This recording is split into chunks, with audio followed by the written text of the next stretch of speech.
रखे के बा माई के मूर्तिया राजा। घरे आजा छोड़ी कलकतिया राजा, रखे के बा माई के मूर्तिया राजा।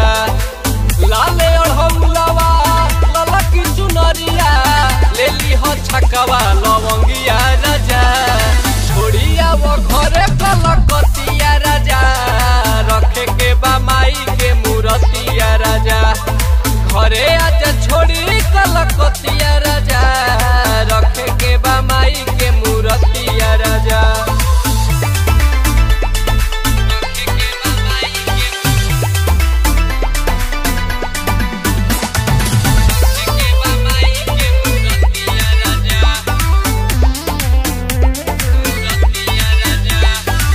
परसाले कही के तू नाही घुमैल, असर धरा के राजा घरे न अइल। मनवा में आस लेके पूरा विश्वास लेके, जानो तनी अइबो का तू हमारा ला खास लेके। अंगना लिपाई कलश धराई, मानव न केहू के बतिया राजा।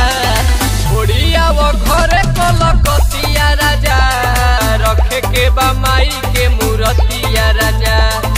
घरे आजा छोड़ी कलकतिया राजा, रखे के बा माई के मूर्तिया राजा।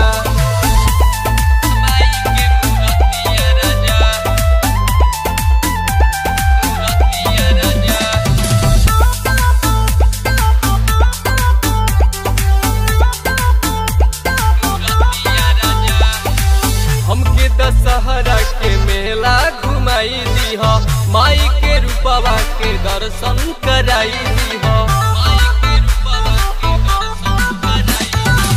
लागम हम गुस्सा करे नैहर के राह धरे, बाहर से जल्दी जे अइबा नहीं तू घरे। जल्दी से आजा सोनी हिमांशु, बीत जाई पावन परबिया राजा। छोड़िया वो घरे कलकतिया राजा, रखे के बा माई के मूर्तिया राजा। घरे आजा छोड़ी कलकतिया राजा, रखे के बा माई के मूर्तिया राजा। जय जय माँ।